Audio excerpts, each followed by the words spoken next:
Pindimana government U P സ്കൂളിന് പുതിയ കെട്ടിടമെന്ന ദീർഘകാല സ്വപ്നം യാഥാർത്ഥ്യമാകുന്നു. ബജറ്റിൽ ഉൾപ്പെടുത്തി അനുവദിച്ച 1 കോടി രൂപ ഉപയോഗിച്ച് നിർമ്മിക്കുന്ന ഹൈടെക് സ്കൂൾ മന്ദിരത്തിന്റെ നിർമ്മാണോദ്ഘാടനം സ്കൂൾ ഓഡിറ്റോറിയത്തിൽ നടന്ന പ്രൗഢഗംഭീര ചടങ്ങിൽ MLA ആന്റണി ജോൺ നിർവഹിച്ചു. പിണ്ടിമന ഗ്രാമപഞ്ചായത്ത് പ്രസിഡന്റ് ജെസി സാജു അധ്യക്ഷത വഹിച്ച ചടങ്ങിൽ സാമൂഹ്യ രാഷ്ട്രീയ രംഗത്തെ പ്രമുഖർ പങ്കെടുത്തു. ചേലാടിന്റെ ഹൃദയഭാഗത്ത് 100 വർഷത്തിലേറെയായി ആയിരക്കണക്കിന് വിദ്യാർത്ഥികൾക്ക് അക്ഷരവെളിച്ചം പകർന്നുകൊണ്ടിരിക്കുന്ന പിണ്ടിമന ഗവൺമെന്റ് യു പി സ്കൂളിന് പുതിയ സ്കൂൾ കെട്ടിടമൊരുങ്ങുന്നു. ബജറ്റിൽ ഉൾപ്പെടുത്തി അനുവദിച്ച 1 കോടി രൂപ ഉപയോഗിച്ച് നിർമ്മിക്കുന്ന ഹൈടെക് സ്കൂൾ മന്ദിരത്തിന്റെ നിർമ്മാണോദ്ഘാടനം സ്കൂൾ ഓഡിറ്റോറിയത്തിൽ നടന്ന പ്രൗഢഗംഭീരമായ ചടങ്ങിൽ MLA ആന്റണി ജോൺ നിർവഹിച്ചു. കഴിഞ്ഞ സംസ്ഥാന ബഡ്ജറ്റ് തന്നെ പരിശോധിച്ചാൽ 11 സ്കൂളുകളാണ് Pindimana government U P school ഉൾപ്പെടെ 11 സർക്കാർ വിദ്യാലയങ്ങൾക്കാണ് അടിസ്ഥാന സൗകര്യ വികസനത്തിന് 1 കോടി രൂപ വീതം കോതമംഗലം മണ്ഡലത്തിൽ അനുവദിച്ചത്.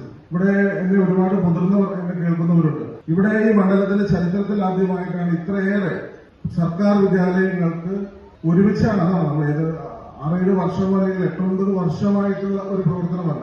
ഒരൊറ്റ വർഷം കഴിഞ്ഞ സംസ്ഥാന ബഡ്ജറ്റിലാണ് 11 വിദ്യാലയങ്ങൾ, അത് മാമലക്കണ്ടം ആദിവാസി കുട്ടികൾ പഠിക്കുന്ന മാമലക്കണ്ടം സ്കൂൾ ഉൾപ്പെടെ ഇങ്ങോട്ട് പിണ്ടിമന സ്കൂൾ അടക്കമാണ് 11 സ്കൂളുകൾക്ക് നമ്മൾ 1 കോടി രൂപ വീതം അനുവദിച്ചത്. പിണ്ടിമന ഗ്രാമപഞ്ചായത്ത് പ്രസിഡന്റ് ജെസി സാജു ചടങ്ങിൽ അധ്യക്ഷത വഹിച്ചു. ബ്ലോക്ക് പഞ്ചായത്ത് അംഗം ലിസി ജോസഫ്, വികസനകാര്യ standing committee chairperson Sibi Paul, ക്ഷേമകാര്യ standing committee chairman Wilson K John, വിദ്യാഭ്യാസ standing committee chairperson Kumari T K, panchayat അംഗങ്ങളായ ലത ഷാജി, SM അലിയാർ, ലാലി ജോയ്, സിജി ആന്റണി, ജിൻസ് മാത്യു എന്നിവർ ചടങ്ങിൽ പങ്കെടുത്തു.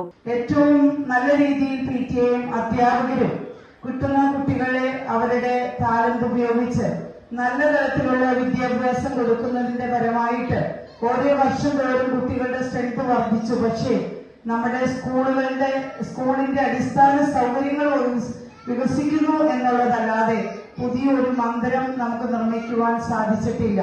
നമുക്കറിയാം, പഞ്ചായത്തിനെ സംബന്ധിച്ചിടത്തോളം തുച്ഛമായ പൈസ ഉപയോഗിച്ചിട്ട് ഈ പറയുന്ന പുതിയ മന്ദിരങ്ങൾ പണിയുന്നതിന് വേണ്ടിയിട്ടുള്ള ഫണ്ട് നമുക്ക് ലഭ്യമല്ല എന്നുള്ളത് നിങ്ങൾക്ക് എല്ലാവർക്കും അറിയാം. BPC Biniyath PH, SMC chairperson Nithya Wilson, PTA president Aneesh Thankappan, പൂർവ്വ വിദ്യാർത്ഥി സംഘടനാ secretary MV Kuriakose, assistant engineer Mejo, assistant executive engineer Sumitha, കെട്ടിട നിർമ്മാണ contractor Basil, school headmistress Liji V Paul എന്നിവർ സംസാരിച്ചു. നമുക്കറിയാം, 125ാം വാർഷികം നമ്മൾ 2027 ആഘോഷിക്കുകയാണ്. നമ്മെ സംബന്ധിച്ചിടത്തോളം ആ ദിവസത്തിന് മുൻപ് നമുക്ക് നല്ല ഒരു സ്കൂൾ കെട്ടിടം, 5 മുറിയാണ് ഇപ്പോൾ പണിയാൻ ഉദ്ദേശിക്കുന്നതെങ്കിലും ഒരു വലിയ ഒരു സ്കൂൾ കെട്ടിടം നമ്മുടെ ഒരു വലിയ പ്രതീക്ഷയായിരുന്നു. ഈ സ്കൂളിനെ സ്നേഹിക്കുന്ന എല്ലാവരുടെയും ഒരു സ്വപ്നമായിരുന്നു.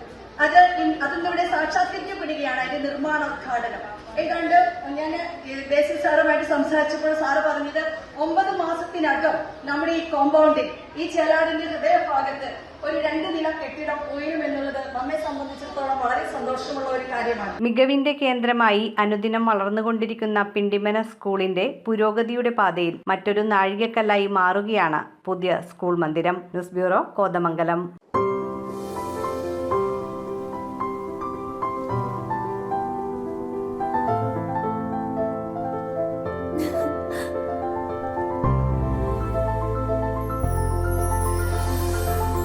കളങ്കമില്ലാത്ത സൗഹൃദം പോലെ കലർപ്പില്ലാത്ത വിശ്വാസം.